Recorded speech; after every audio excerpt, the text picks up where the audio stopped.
Dr. Vito, parehas lamang po ba ang medical certificate ng private doctor sa government doctor?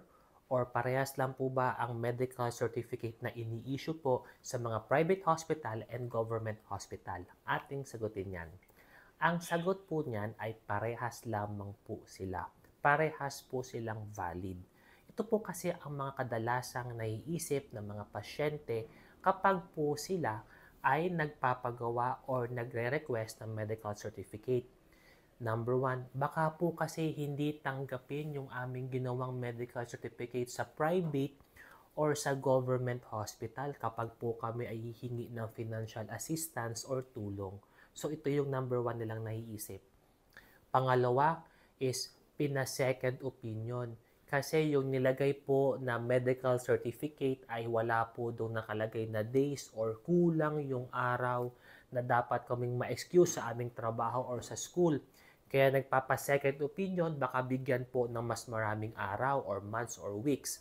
So ito yung kadalasang rason ng pasyente.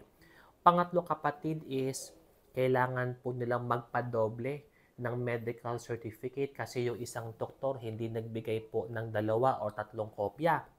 Kaya po humihingi ng mga maraming medical certificate dahil maraming pagbibigyan for financial assistance.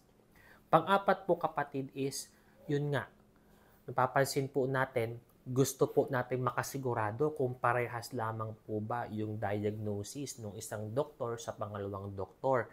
Kaya ang ginagawa, it's either po sila ay nagpapa-second opinion or humahanap po ng ibang medical advice. Okay? So, kung ang sinagot ko po dyan ay yes, parehas lamang, ano po ang ating naging basihan dyan? Remember, yung certificate or medical certificate for both government physicians and private physicians are the same. Bakit? Parehas po itong valid provided they are licensed physician. Ibig sabihin, merong lisensya yung doktor at they have the legal rights to practice medicine. So ito po yung mga doktor na lisensyado na talagang nagpa-practice po ng medisina at may karapatan po na makapag-diagnose or makapaggamot ng ating pasyente.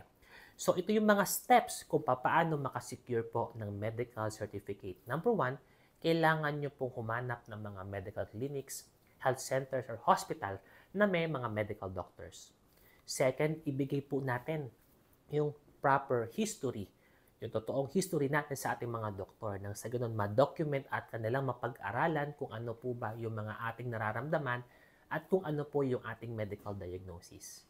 Pangatlo, kung may mga existing kayong mga medical laboratories or medical record na kailangan yung isang guni sa mga doktor nang sa ganon, ma-diagnose po tayo ng tama at ma-include po lahat ng mga findings sa isang medical certificate kung ano ang tamang diagnosis.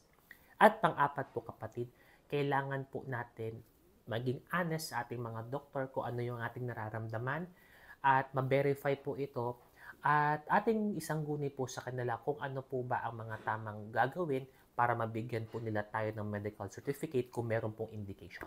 Ito po si Dr. Vito, ang inyong Mindorenyong manggagamot.